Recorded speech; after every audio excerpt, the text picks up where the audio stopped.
It is Tuesday, December 13th. A Fox News alert breaking overnight. Pure panic at 30,000 feet. 2 different airplanes packed with people forced to land for mid-air scares. And today is the day President-elect Donald Trump making his big announcement on who will be our next Secretary of State. We are live in Washington with the most anticipated cabinet pick yet. Set up, baby, just slip a sable under the tree for me. A bunch of angels. Fox and Friends First starts right now.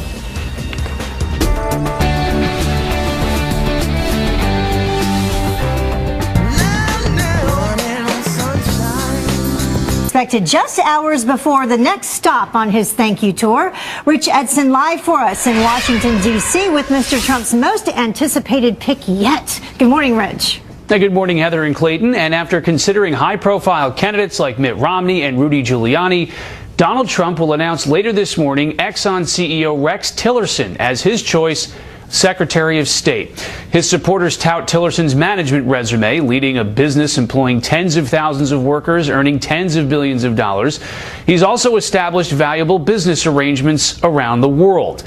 Concerning for some, though, his business and personal ties to Russia and its president, Vladimir Putin.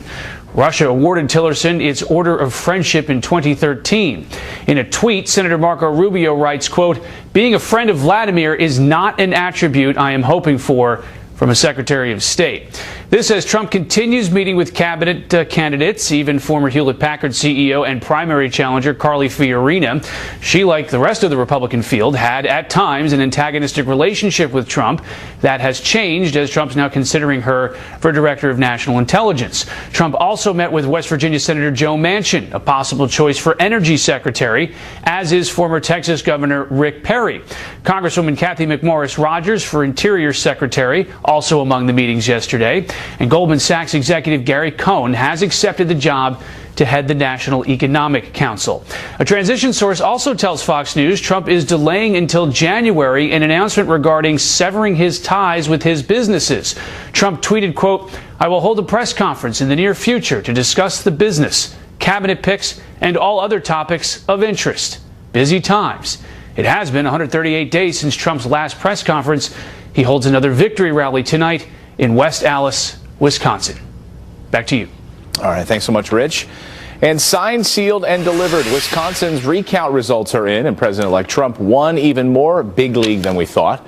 The $1 million push, spearheaded by Green Party candidate Jill Stein, totally backfiring. Mr. Trump slamming the challenge in a tweet last night, saying the final Wisconsin vote is in, and guess what? We just picked up an additional 131 votes. The Dems and the Green Party can now rest. Scam, end quote. And if that's not enough to sting Stein, a Pennsylvania judge just rejected her recount request in that battleground state. Well, Democrats, meantime, are joining forces in an all-out bid to smear Mr. Trump's victory. The White House now claiming that the president-elect begged Vladimir Putin to hack the election. Kelly Wright is here with how Russia is responding this morning. Good morning, Kelly. Good morning, Heather. White House spokesperson Josh Earnest claims Mr. Trump called on Russia to hack his opponent, Hillary Clinton. Some Democrats are concerned Russia may have influenced the election in favor of Trump by hacking Hillary Clinton's emails. And now Clinton's campaign backs Electoral College members, demanding an intelligence briefing on the matter before they vote. Clinton's campaign manager John Podesta stating, "We now know that the CIA has determined Russia's interference in our elections was for the purpose of electing Donald Trump. This should distress every American," he says. "Never before in the history of our republic have we seen such an effort to undermine the bedrock of our democracy." Now, Clinton's actions go against what she said during a debate in October when Trump said the election was rigged and he would possibly challenge the outcome. Listen. We've accepted the outcomes when we may not have liked them. He is denigrating. He's talking down our democracy. And I, for one, am appalled that somebody who is the nominee of one of our two major parties would take that kind of position. And even some Republican lawmakers are concerned about Russian hacking. However, they join Democrats in calling for an investigation. Obviously, any foreign breach of our cybersecurity measures is disturbing, and I strongly condemn any such efforts. Despite bipartisan concerns over Russia, Mr. Trump's team says the Democrats just can't accept they lost. They simply cannot accept the fact that they had a flawed candidate. Russia's foreign ministry says new allegations about Moscow influencing the election are part of a turf war between U.S. security agencies. Clayton and Heather. All right, Kelly Wright live for us this morning. Thanks, Kelly. Thank you, Kelly. Well, calls for Russia to be punished if they interfere with our election coming from both sides of the aisle this morning. But Republican Representative Adam Kinzinger from Illinois says that it won't change the election results because Mr. Trump won by a big majority. So here's the concern. We want to find out if they did hack. And if they did hack, there needs to be repercussions against them. What I find is interesting in the montage leading up to this is all these folks on the left that are now somehow aghast by, and talking about how terrible Russia is and how Russia's not our friend are the same people that had this Russian reset under President Obama that gave Syria to Russia, that gave Eastern Europe and Ukraine and Georgia to Russia.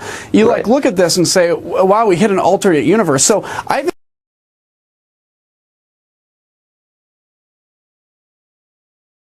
think we need to know if there was hacking. I think there needs to be big, I guess, punishments against the Russians if in fact they did. But that doesn't undermine the legitimacy of the fact that Donald Trump was elected president.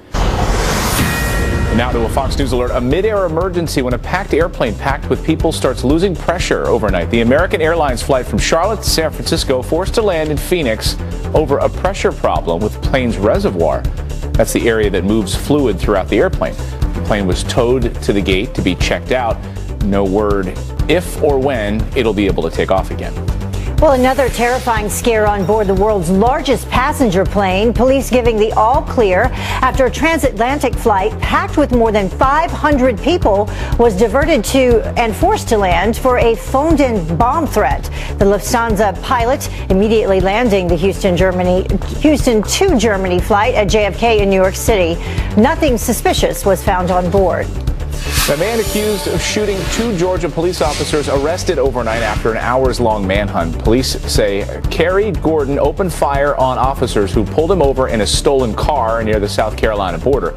Both officers will be okay. Gordon was out on bond for an attempted murder charge. 6 Georgia police officers have been shot in the past 6 days, 2 in a drug raid early Monday morning, and 2 others killed responding to a call outside of Atlanta.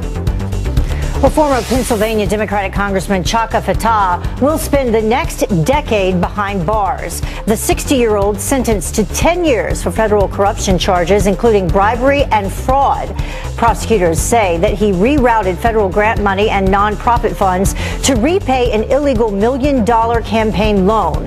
He is set to turn himself in January 25th. And a woman now under arrest accused of stealing hundreds of thousands of taxpayer dollars in a major welfare scheme. Officials in Pittsburgh say that 23-year-old Sabrina Struthers collected nearly $130,000 in benefits for 3 children that don't even exist. Struthers allegedly used other people's Social Security numbers. One of them, a person born in 1887, which would make the fake child 129 years old. Well, the NFL could soon begin paying players with brain injuries caused by repeated concussions. The Supreme Court rejecting challenges to the estimated $1 billion settlement between the NFL and thousands of former players. The settlement covers more than 20,000 NFL retirees for the next 65 years. The average payout expected to be at $190,000. Well, the time now is 8 minutes after the top of the hour, and a major warning for online shoppers. Just 2 weeks before Christmas, hackers could have all of your information. The retailer now going into crisis mode. And it's a big one. And called out, Tucker Carlson taking on a professor over an anti-Trump email. I know what a weaselly inference is, and you say he's, quote, the embodiment of white power. You're calling him a bigot. Don't pretend, just say it out loud. Be a man about it. The heated interaction you don't want to miss. That was really something last night. And calling it quits, the stars of HGTV's Flip or Flop, flip-flopping on their marriage vows.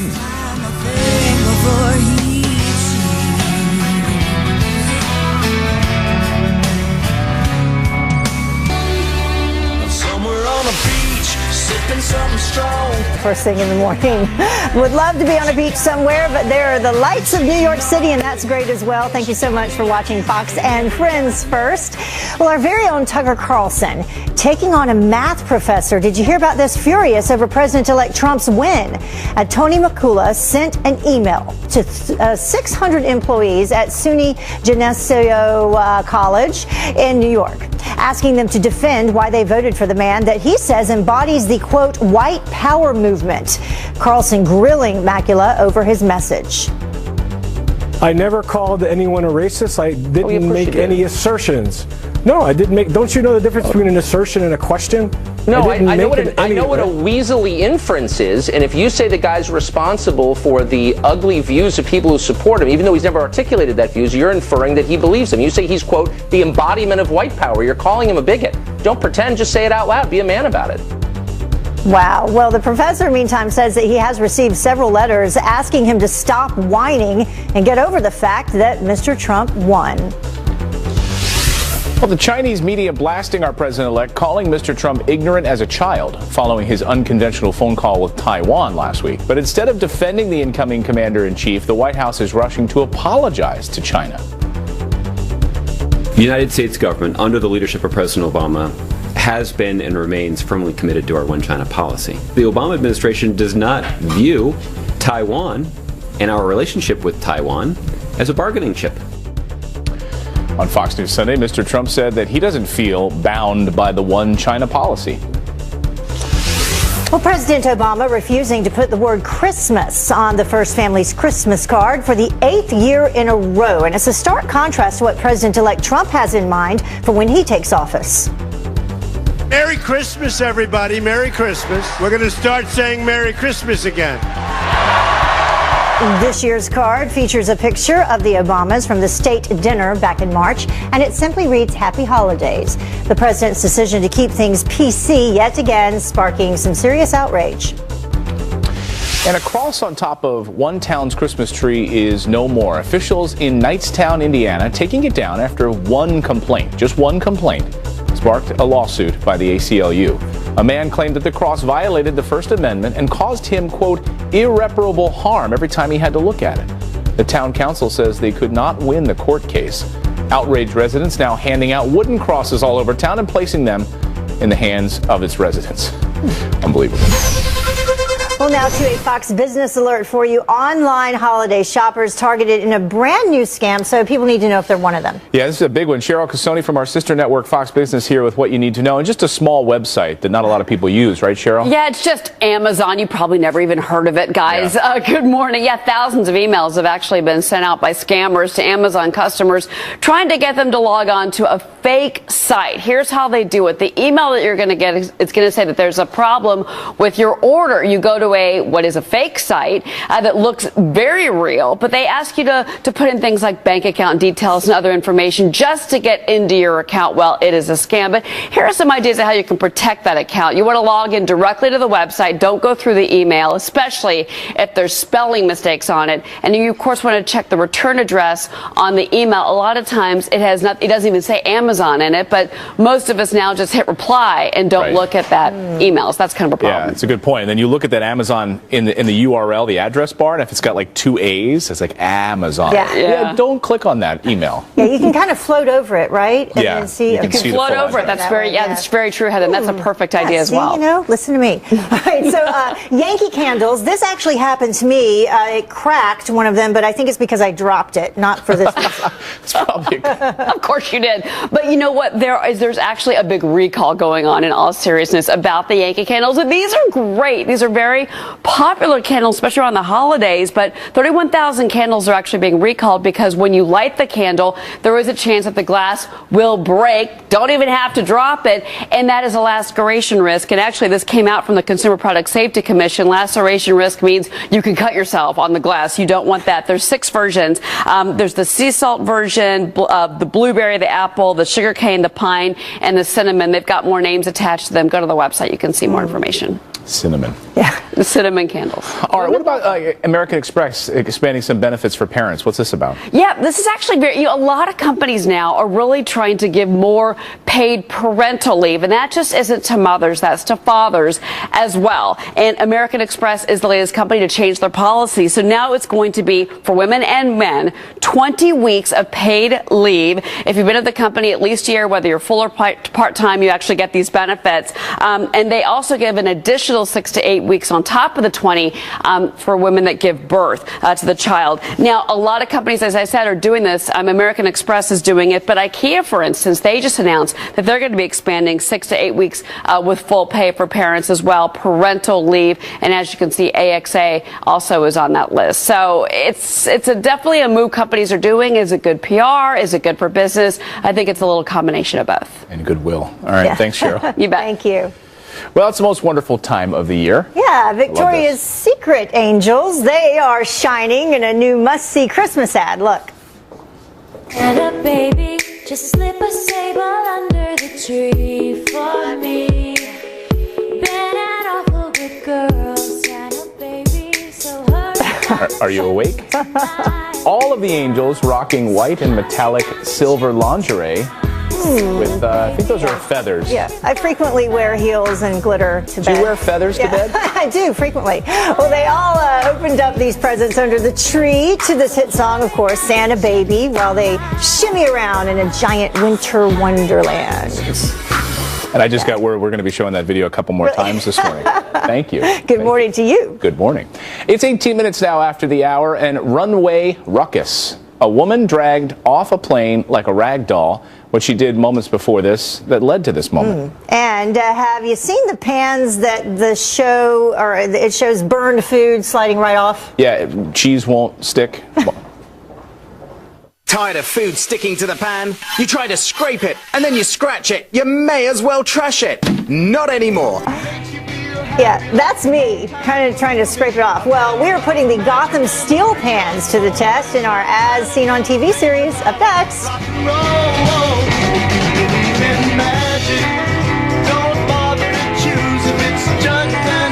And super strong titanium. Stronger than ever before. It's literally like cooking on air. Everything slides right off. This pan makes cooking. It's like cooking on air, but do the Gotham steel pans really work? Here to help us put it to the test, lifestyle expert Chris Drew. Thank you so much for coming in and bringing this good-smelling food with I just came to cook you guys breakfast. I don't know what's going on with the cheese. I got to be honest with you, you're not doing a great job. Well, I'm because burning you're things. burning cheese right now, Yeah, but that's the point. That's the whole point. So what we have here are two different pans. We've got the Gotham steel pan, which I'm sure you guys have seen everywhere. And What's then special about these, by the way? So they've got. He said it's like, space age technology. It is. It's titanium and ceramic. And so what it's supposed to do is you're supposed to be able to burn everything. Because I know we've all got this pan at home that we can't clean. So we've actually started off with some cheese. As you can see, so this on this pan this is a here. normal pan. A normal pan costs $40. The Gotham pan costs $19.99. I think they even run a special where you can get buy one, get one free. So is it the coating that's inside the pan that makes a difference? The coating that's inside makes a difference. It's the mixture of the ceramic and the titanium that makes a difference. It's also, you're supposed to be able to beat things with a sledgehammer. Yeah. So I'm going to slide You're going to take that? the cheese. You see it just slides right off. I'm gonna attempt. I don't want to burn you this morning. That's I feel all like right. that could be bad. Slides right off. Looks good. Okay. And then we've got That's for you, Heather. Yeah.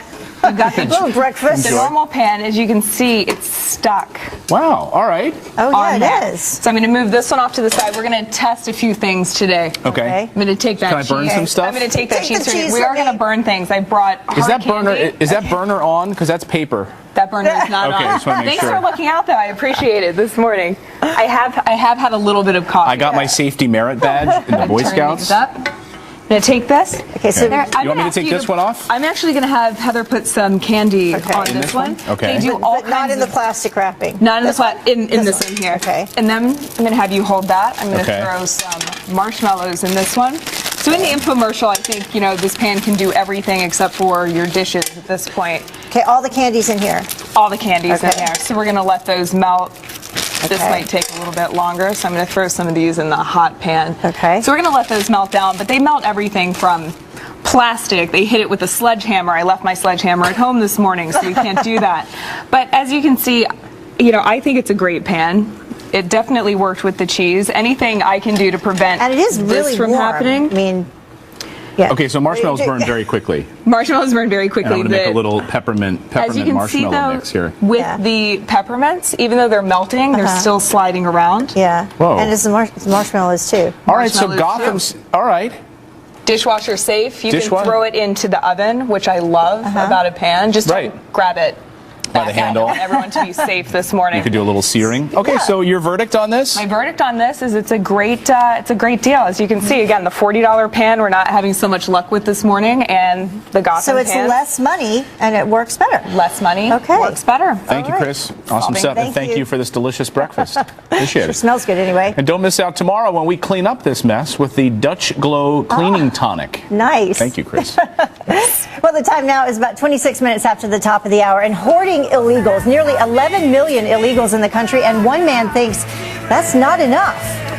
The business owner accused of sneaking in undocumented immigrants and putting them to work for years. Isn't that like...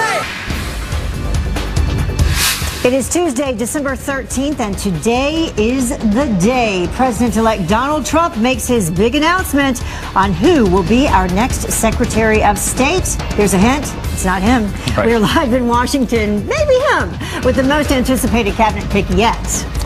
And lying through his teeth, how a fake dentist accused of pulling pearly whites right from his living room chair was finally caught.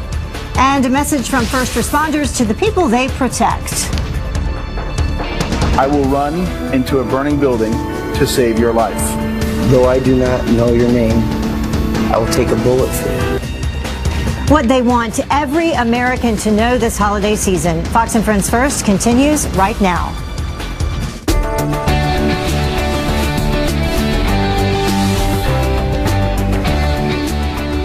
It still smells like cheese in here. It does. Smells really good.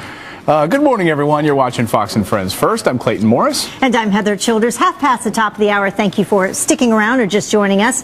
President-elect Trump will make it official this morning, we're told, nominating ExxonMobil CEO Rex Tillerson to be his Secretary of State. The announcement expected just hours before the next stop on his big thank you tour. Rich Edson live in Washington, D.C. with Mr. Trump's most anticipated pick yet. Good morning, Rich. Good morning, Clayton and Heather. And President-elect Donald Trump has chosen business experience over government service, selecting the chief executive officer of the largest publicly traded multinational oil and gas company, Exxon CEO Rex Tillerson, to be his Secretary of State. His supporters point to Tillerson's successful management of an international corporation. Others say they are concerned about his business and personal ties to Russia and its President Vladimir Putin. Russia awarded Tillerson its Order of Friendship in 2013. In a tweet, Senator Marco Rubio writes, quote, "Being a friend of Vladimir is not an attribute I am hoping for from a Secretary of State." Once in the running for the position, former Trump opponent Mitt Romney wrote on Facebook, quote, "It was an honor to have been considered for Secretary of State of our great country. My discussions with President-elect Trump have been both enjoyable and enlightening. I have very high hopes that the new administration will lead the nation to greater strength, prosperity, and peace."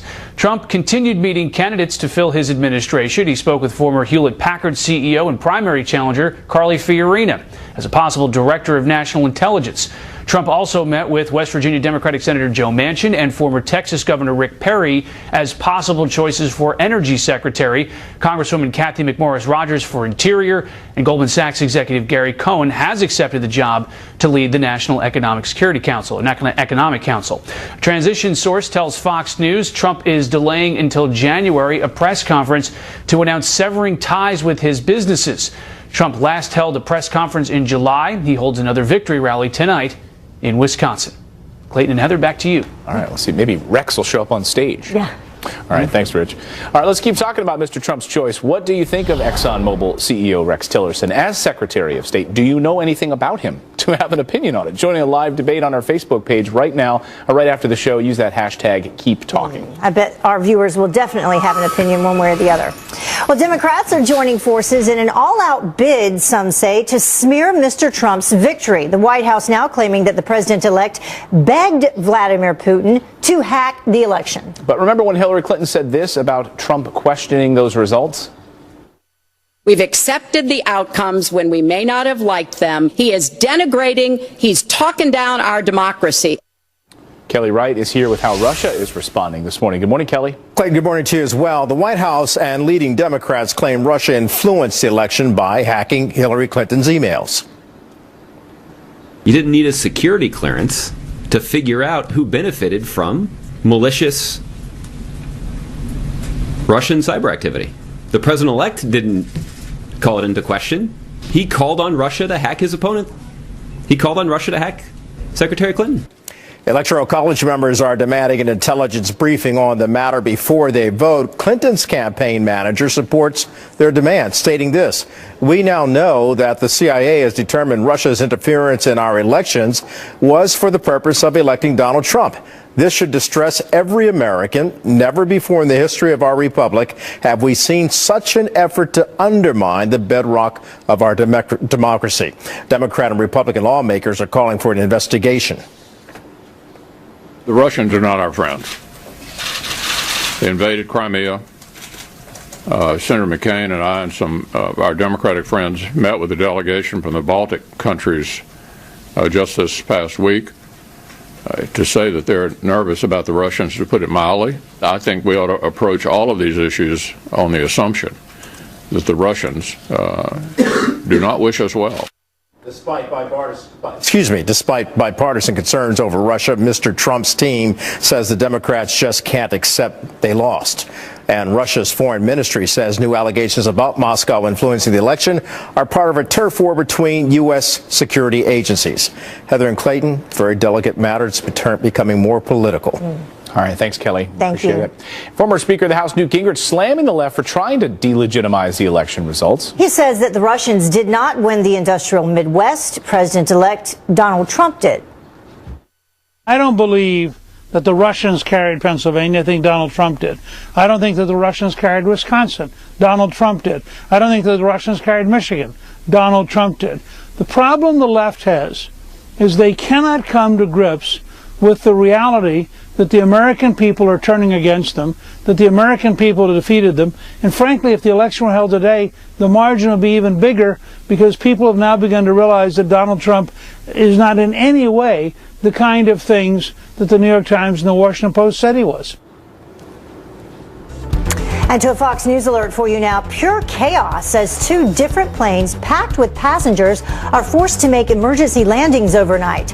A terrifying scare on a San Francisco-bound flight when it started losing pressure midair. While the American Airlines plane, which left from Charlotte, diverted to Phoenix, where crews checked the plane and police giving the all clear to a Lufthansa flight meantime.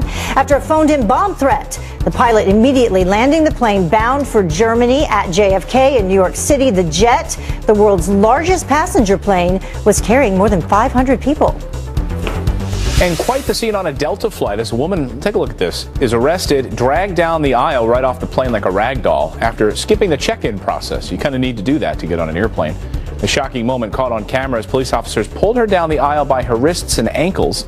The flight on its way from San Diego to Detroit. One passenger reporting that the woman was tased after storming past gate agents onto the plane while ranting about space and overhead bins. She wanted to make sure she got those overhead bins.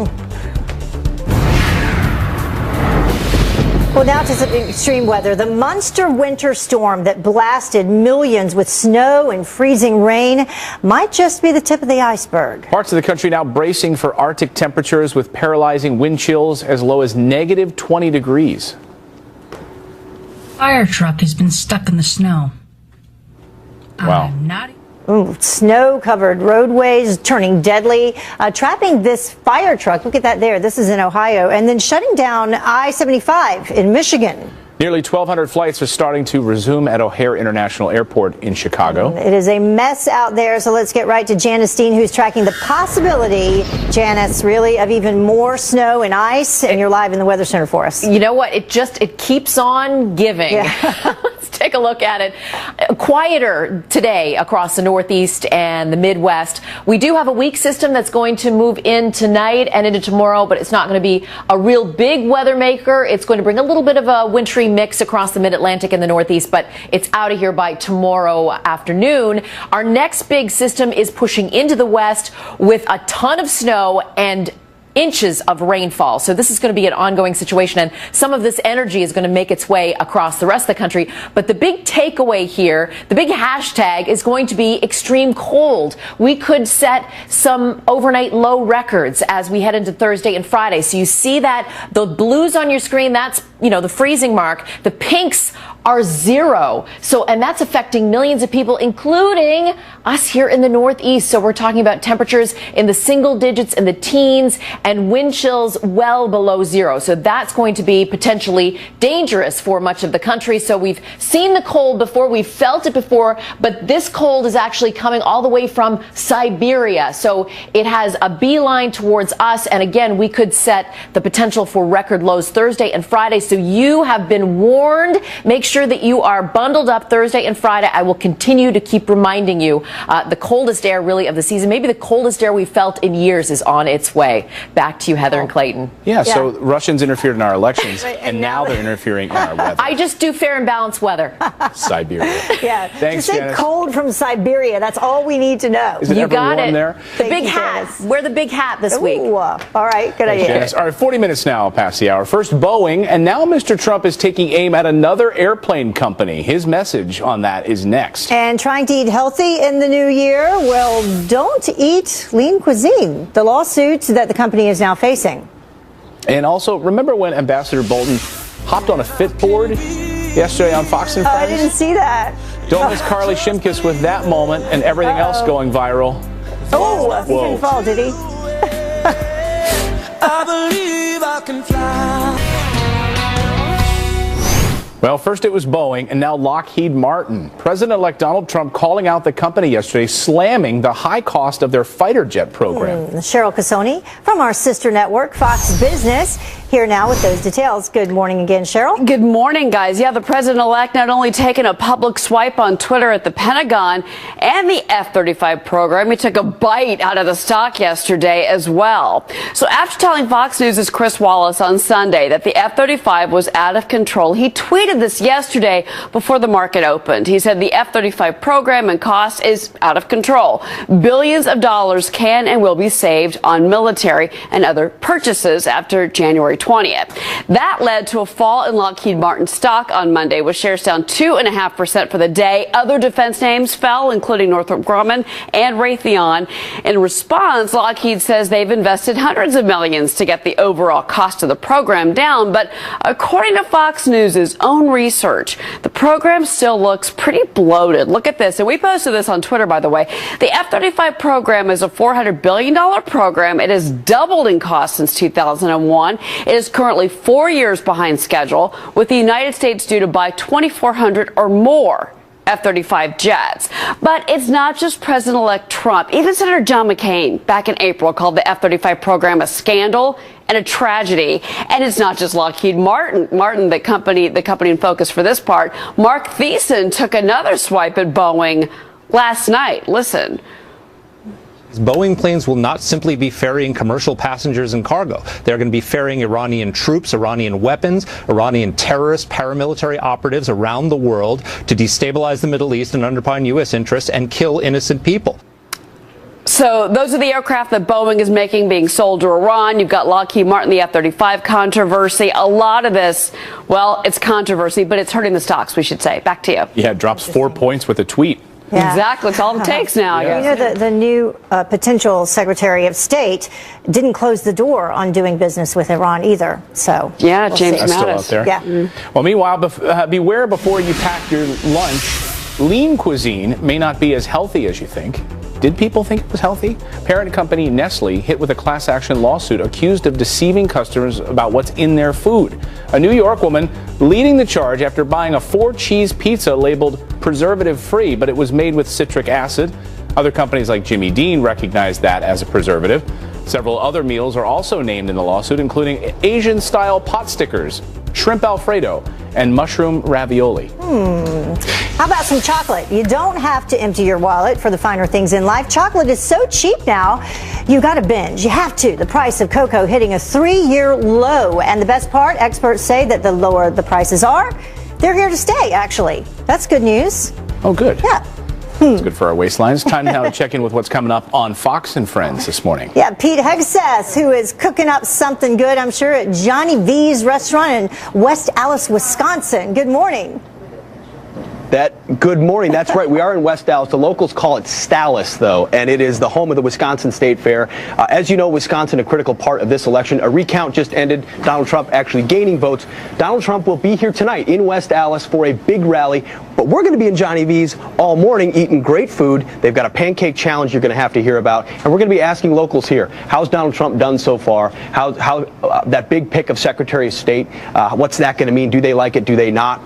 And we're going to drink coffee and enjoy some time with some great Wisconsin folks. Yeah.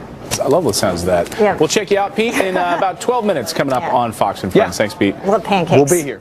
We'll be right back.